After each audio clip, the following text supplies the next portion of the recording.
Hey, welcome to our channel.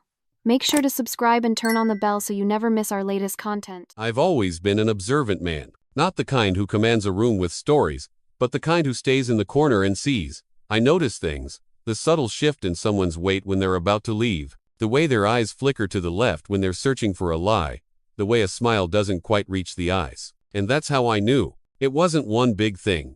There was no slammed door, no shouting match that echoed through the thin walls of our home. There was no single, damning piece of evidence. It was an accumulation, a death by 1,000 quiet cuts. It started with the pauses. I would ask Clara a simple question, something easy.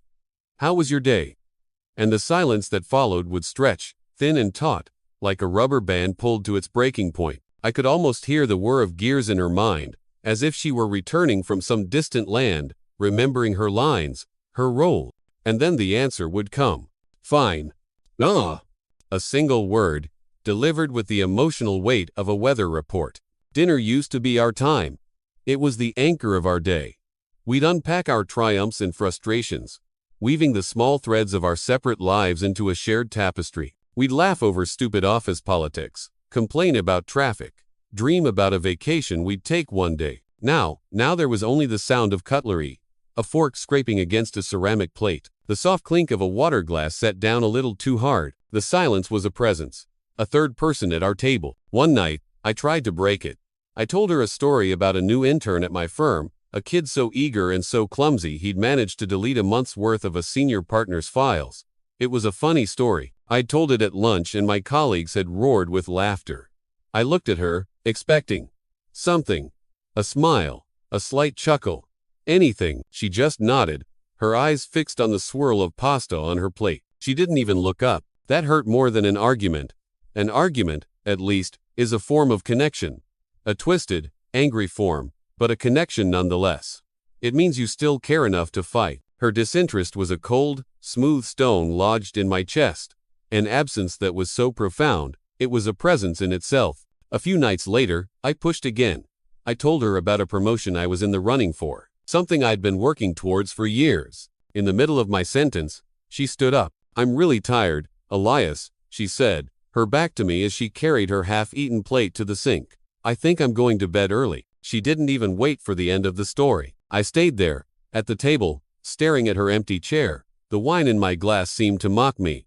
I tried to reason with myself. She's just tired. Work is stressful. It's just a phase. But deep down, in that quiet place that always knows the truth, I knew this wasn't a phase. It was a quiet, unannounced goodbye. The small things kept piling up, each one another grain of sand in the hourglass of our marriage. There was the new perfume, a scent I didn't recognize. It was floral, but with a sharp, musky undertone. Not the soft, vanilla scent she used to wear, the one I'd bought her for our second anniversary. This new one was the scent of a stranger. Her clothes changed, too. She started dressing up more. A silk blouse on a Tuesday, carefully chosen jewelry on a day she said she was just running errands. It was the kind of effort you make when you want to be seen. I just wasn't the one she wanted seeing her. And then there was the phone. Her phone had become a fortress, an extension of her body that she guarded with a quiet ferocity. It was always screened down on the table, or clutched in her hand. If I walked into the room while she was texting, she would angle her body away from me, a subtle, almost imperceptible shift. But I noticed. Of course, I noticed. The cruelest sign of all was the hug. A hug used to be our language. A tight squeeze that said, "I'm here." A long embrace that said, "I missed you." A gentle hug from behind while one of us was cooking that said, "I love you." Now, her hugs were transactional. A quick, pat on the back gesture, a brief touch of shoulders before pulling away. It was the hug you give a distant relative at a funeral. Devoid of intention. Devoid of warmth. It was just muscle memory, a hollow echo of what we used to be. One Saturday, I suggested we go for a walk in the park, the way we used to when we were first married. She hesitated. "I have some things I need to do. It'll only be an hour." I pressed, a little too desperately. She agreed, but the entire walk was a study in distraction. Her phone was in her hand the whole time, a constant stream of notifications lighting up the screen. She'd smile faintly at something she read, and my heart would ache with a jealousy so sharp it felt like a physical blow. "Work?" I asked, gesturing to the phone. "Yeah," she said, not looking at me. Just a deadline. But there was no urgency in her eyes. It was a cold, lazy excuse. The walk back to the car was silent. That screaming, deafening silence again. It filled the space between us, pushing us further and further apart until we were two strangers sitting inches from each other. And I understood. The distance had moved past doubt. It was a certainty now. The moment that burned itself into my memory came on a Tuesday night. I woke up around 2 a.m. to an empty space beside me in bed. The sheets were cool. She'd been gone for a while. A sliver of light from the living room drew me out of the bedroom. There she was, curled up on the sofa, her face illuminated by the pale, blue glow of her phone. She was smiling. A genuine, unguarded smile. The kind she used to give me. She didn't hear me approach. As soon as she sensed my presence, the smile vanished. Her body tensed. She fumbled with the phone, her thumb jabbing at the screen. "Oh," she said, forcing a laugh that sounded like breaking glass. "You scared me. I couldn't sleep, just watching some stupid videos." But I saw it. In that split second before the screen went dark, I saw the name at the top of the chat window. Nathan. I didn't say a word. I just turned and walked back to bed. I lay there, staring into the darkness, the name echoing in my mind. Nathan. Nathan. Nathan. It was a name with no face, but it held all the weight of our ending. In the morning, she made coffee as if nothing had happened, but I was no longer looking at my wife. I was looking at a person who was saying goodbye in small, calculated doses, carefully erasing her tracks, so as not to leave a mess. I was washing the dishes. It's strange, the mundane things you do when your world is about to end. The warm water running over my hands, the friction of the sponge against the plate, the smell of soap. I focused on it, on this simple, physical act, as if it were the last thread of normalcy I could hold on to. I knew she was there. I could feel her presence at the entrance to the kitchen. I didn't turn around. I just kept scrubbing a plate that was already clean. When I was done, when there were no more dishes to wash, I dried my hands on a towel, taking my time. Then, I turned. She was still standing there, wearing the same beige coat she'd worn to work. Her eyes looked tired. She was gripping her phone so tightly her knuckles were white. The sentence, when it came, wasn't what I expected. There was no preamble. "No, we need to talk." It was delivered simply, clinically, as if she were handing over a report. "I'm involved with someone." The words came out smooth, raw, and without hesitation. They hung in the air between us, crystalline and sharp. The air in the room seemed to turn to glass, and I felt frozen inside it. She added, as if an afterthought, "It's Nathan." There it was, the name that had been haunting my sleepless nights. Now it had a voice. It had a victory. I breathed, slowly, in and out. I looked away from her, at a spot on the wall just over her shoulder, and then I forced my eyes to meet hers again. He didn't ask for details. I didn't ask since when. I didn't ask why. What was the point? The details didn't matter. The why was written all over her face, in the months of silence, in the hollow hugs, in the stolen smiles meant for a screen. Asking for details would just be asking for more pain. My body was still, but my mind was a hurricane. Every little thing suddenly clicked into place. The new perfume. The late nights she said were company matters. The way she laughed at her phone. It all made a brutal kind of sense. She kept talking, trying to explain the inexplicable, that she felt confused, that she hadn't planned it, that it just happened. Her words were a blur, the meaningless hum of a distant engine. Then she went upstairs. I stayed in the kitchen, motionless.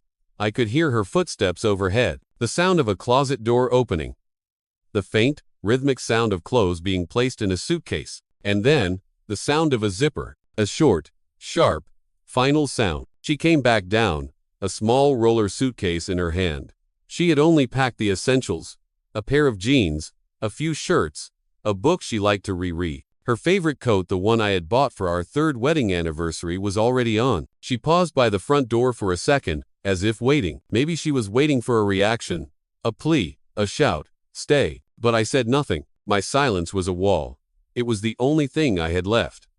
The only dignity I could cling to. I knew, with a certainty that chilled me to the bone, that if I had to beg her to stay, the relationship was already lost. Her body might remain, but her heart was already gone. I just watched as she opened the door, walked out, and carried the end of our story away with her. The click of the door closing was the softest, loudest sound I had ever heard. The days that followed were a sequence of broken habits. I woke up, and my hand instinctively reached for her side of the bed, only to find the cold, undisturbed sheets. I made 2 cups of coffee before remembering there was only one of me. The house was too quiet. Her absence was a noise I couldn't ignore. It was in the echo of my own footsteps on the hardwood floors. It was in the extra space in the closet, the bathroom counter, suddenly neat and half empty. The messages started on the second day. A simple text. "I hope you're okay." I read it, and I didn't respond. The next day, another one. "I thought about us today." I stared at the words until they blurred. What was there to think about? She had made her thoughts perfectly clear. And then, a few days later, the one that almost broke me. Maybe I messed everything up. Maybe.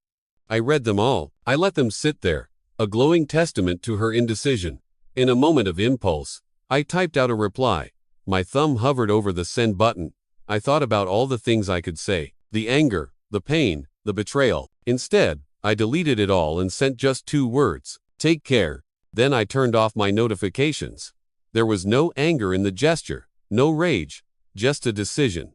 A quiet, firm decision to begin building a dam against the flood of her regret. At work, people noticed. My colleague, Darren, a man who had been through his own messy divorce 3 years prior, was the only one who dared to ask, "Everything okay at home, Elias?" He asked one afternoon, his voice low. I hesitated, the automatic "yes, fine" dying on my lips. And then, for the first time, I told someone. The words came out haltingly, stripped of emotion.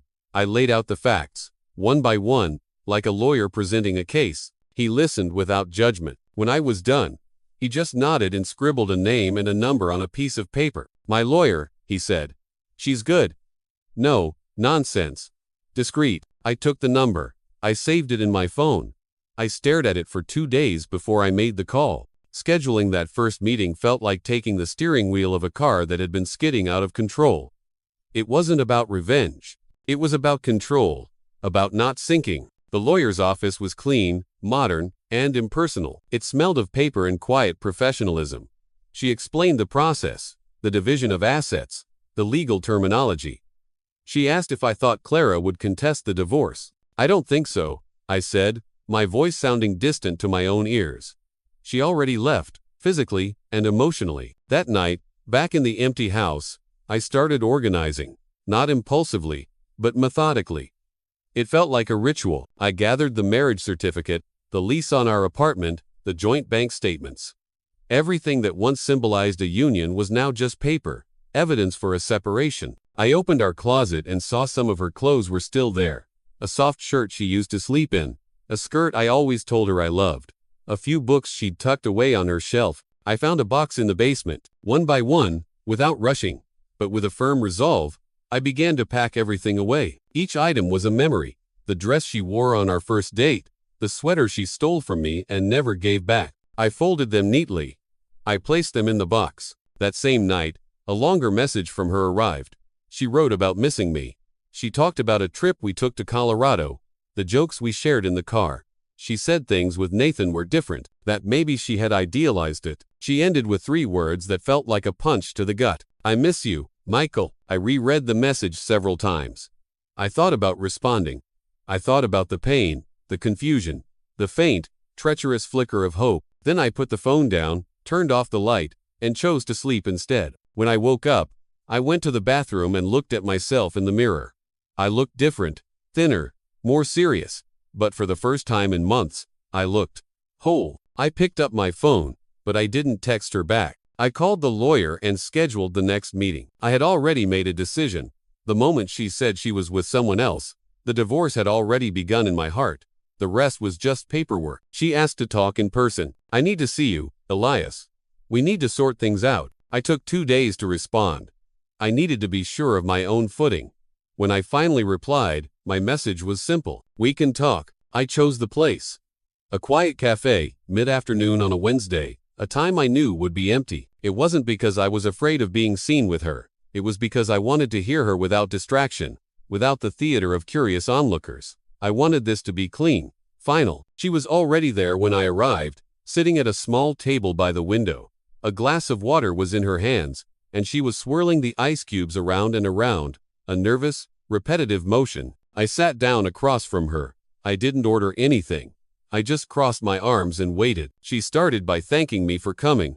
Her eyes darted around the room, avoiding mine. She said she had done a lot of thinking, that things with Nathan weren't what she imagined, that memories of the life we had built together wouldn't leave her alone. I listened, in silence. My expression was a blank wall. I didn't want to give her anything. No anger, no sadness, no hope. I just wanted to understand what she was really looking for with this meeting. She said she had made a mistake, a terrible mistake, that she had let herself get carried away by a phase of confusion, that she was vulnerable. She said that with Nathan, she found a kind of attention that, at the time, she thought she needed. But now, she could see how much she had lost. Her hand moved across the table, an aborted gesture to take mine.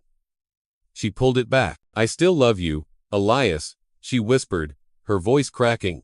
I regret everything. Maybe there's still a chance for us? To start over? That was it. That was the moment. I took a deep breath, leaned back in my chair, and finally spoke. My voice came out calm, steady, and firm. Firmer than I felt. Clara, I began, and her eyes finally met mine.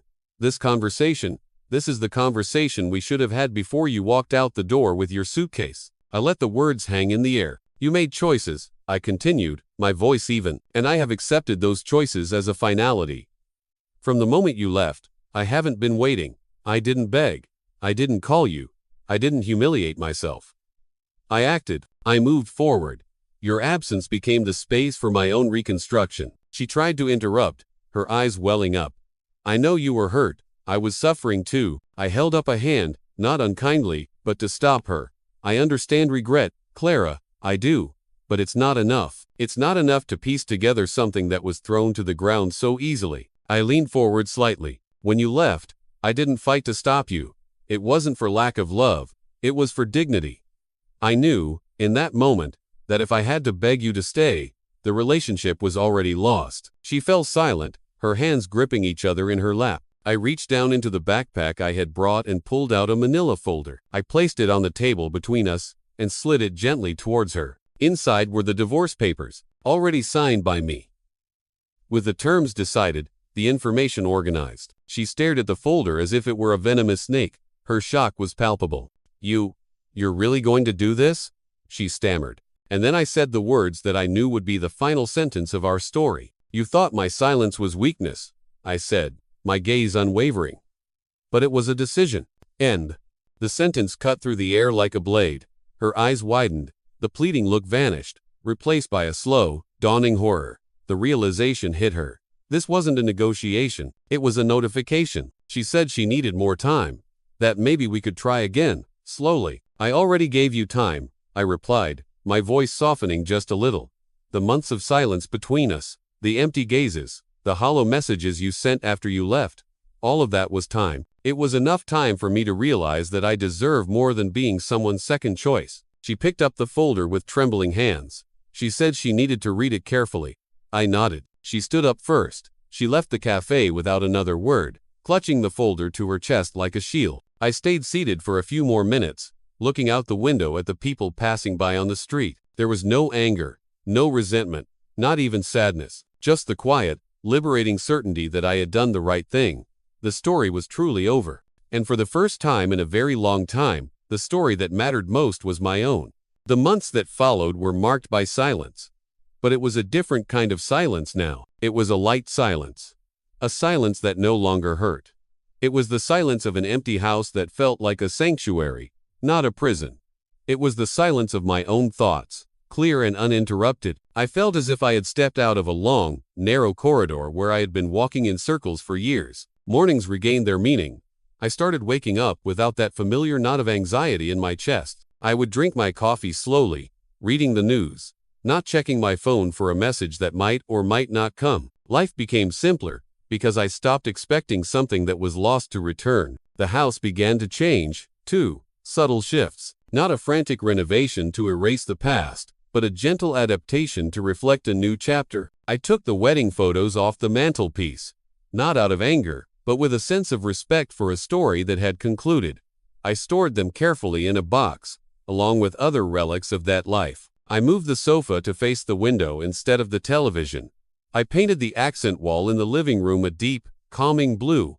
I bought a new lamp. In this process, I didn't try to run from the pain. I moved through it. I acknowledged it, because that was the only way to move forward. I started saying yes more. Yes to after-work drinks with colleagues. Yes to Darren's invitation to go bowling, even though I was terrible at it. Yes to events I used to decline because Clara wasn't interested. I let myself be carried by these new interactions, but I wasn't rushing to fill the space she had left. I was simply relearning how to enjoy my own company, how to laugh without guilt, how to listen to a song on the radio without it being tied to a memory of her. I bought a new notebook. I started writing again. Just thoughts, fragments, loose sentences that charted my own rebuilding. One evening, I was cleaning out my desk, and I found it. An old letter, tucked away in a drawer. It was a letter I had written to Clara in the early days of her distance, but had never sent. In it, I had poured out everything. How I noticed every little step she took away from me. The fear of not recognizing myself after the pain. But as I read on, I saw I had also written about liberation. About the moment I stopped blaming myself for her choices. The moment I realized that love cannot survive where there is contempt. I folded the letter carefully and put it in the box with the photos. It was an important chapter, and it had been read. Her absence, which once weighed on me like chains, was now just space. Free space. I began to value the small things. A quiet afternoon with a book. An unexpected call from an old friend from college. The simple pleasure of cooking a new dish just for myself. The peace of a long walk with no destination. All of it felt new, because for the first time, I was living without the fear of being left behind. Not out of pride, but because I had finally learned to choose myself. It happened on a random Saturday, about a year after she had left. I was in the supermarket, pushing my cart through the aisles, thinking about what to make for dinner, and then I saw her. She was in the cleaning products aisle, alone, studying a bottle of detergent. Her hair was shorter. Her eyes seemed more alert, but she still had that familiar way of tilting her head when she was concentrating. She saw me at the same moment. For a few seconds, we both just stood there, two ghosts from a past life. We approached each other slowly. We exchanged a brief, polite hi. She commented on how fast time had passed. I smiled, a genuine but distant smile, carrying nothing beyond basic courtesy. We talked about her mom's new dog, about an aunt of hers who had been ill. Trivial things that were once part of our shared routine now felt like they belonged to someone else's life. The conversation was stilted, awkward. We were strangers who knew each other's deepest secrets. Before we said goodbye, she looked at me, a flicker of something unreadable in her eyes. "You seem well, Elias." There was no accusation in her voice, just a statement of fact. "I am," I replied. And I said it with a sincerity that surprised even myself. "I really am." She gave a faint smile, a sad little curve of her lips.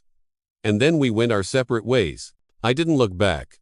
I didn't feel the urge to, because in that moment, I realized what I had most wished for had already happened. I had moved on. It wasn't a sudden, dramatic event. It was gradual, like a room slowly brightening as the sun rises.